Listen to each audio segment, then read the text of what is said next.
the crowd is beginning to gather, looking at the trailers. They're coming out of the woodworks.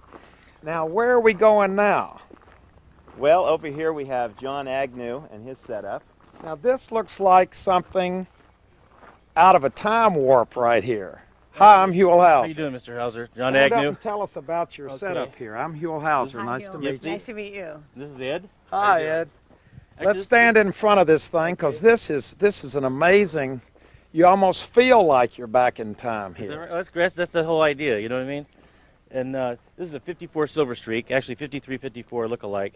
And this is our setup. Got the awning and the tiki lights that Gypsy's the designer, the set dresser. Now, And would they have actually had stuff like this on the trailers back then? back then they did. These are repros right here, but they would have more like the little flowers that's on the other end over there. That's more period type stuff. But the flavor's there and the And idea. what about all of this? Come on, let's talk All these about goodies? this. Yeah. We like to drink sometimes, Phil. You know. It's one of our things that we do, Huel. Lemonade, of course. Anyway, we have lemonade and just some of the table dressing, paper plate holders, and all the cocktail accoutrements that we have, for the nighttime. Now, how did you get interested in this sort of lifestyle? Well, I started out, my whole life I collected old classic cars. And then eventually, about 10 years ago or so, hooked up with some friends, and we had a mutual fondness for trailers. You'll meet him later on, too. He's here at the rally. And so we started collecting old travel trailers and incorporating them in our work and daily living, because we're Teamsters. We work for the studios, so we have a chance to travel around a lot and collect junk and find old trailers and all that kind of good Now, stuff. wait a minute. Don't say junk. No, good junk. Junk is good where we're from. Yeah, because I have an idea. Garbage is different. When you first when you first got this, Yeah. it probably didn't look this good, did it? Actually, it looked better. I don't restore anything. I like it as is. But yeah, no, we got this about 6 years ago, and we haven't done a whole lot to it really. Now, do But- you live in it, or do you just go to these rallies, or what? We go in these rallies. We've got about a dozen old travel trailers. So this is one of them. This is Gypsy's favorite one. So we. The cleanest. Now, why is this your Because favorite? it's the cleanest. It's the closest to being restored. How so. hard is it to keep these things clean? I don't know. Usually they come and go before I get to clean them. So I they're got you. in the yard. We sell them. They're gone. So this is the one we've kept like the longest, and it's the cleanest, which is why we've kept it. But I mean, do you have to? How do you clean the outside of one of these things?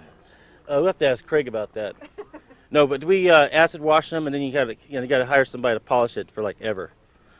We haven't done that yet, but one of these days, maybe.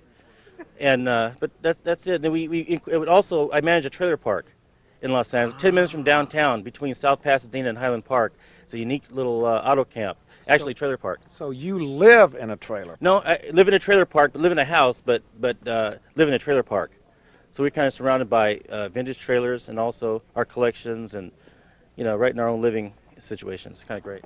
Now, do all the people here know their trailers well enough to be able to? Can you just go around and tell me what year, what model, how rare, all of that about each one of them? Pretty much, yeah. I can give them a good college try. Well, give us the rundown on this one, if we This- would just this- want this- to know its yeah. pedigree. Yeah, this is a 53, 54, like I said, Silver Streak. They made this body style for 2 years, then they went to more of a conventional Twinkie type, Airstream type body style, and it's not extremely rare, but it's rare as far as these type Silver Streaks are concerned.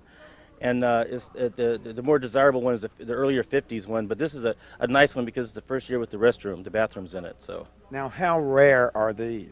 it's pretty rare, not extremely rare, but it's rare. It's kind of relative in a way, but they're pretty rare, but not very rare like the Hammer Blow over there. That's a major rare trailer. You look at the design on these things, Yeah, riveted and the aluminum. way they're made, the aluminum, the way. Yeah. Look at this window here. Isn't that beautiful?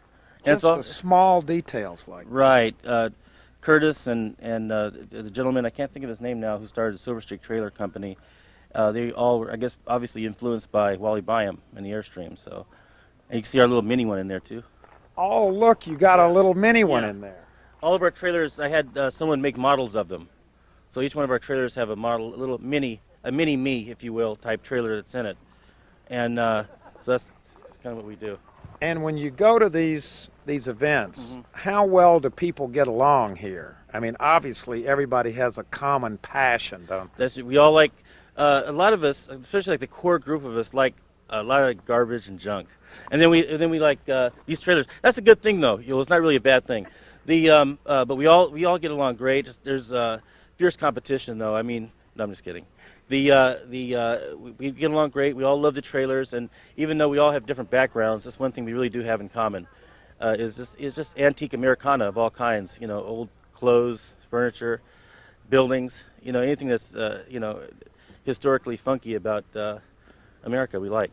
And do you often wonder when you're at an event like this what it would have been like to be in a place like this back in the 40s and 50s when it was really happening at the period? Yeah, I do often I think about that, and it probably wouldn't have been allowed in some of these trailer parks. So that makes it kind of fun because we collect everything vintage at home too as well. So it's pretty incredible to think about what it was like, and we have trailers going back to the late 1920s.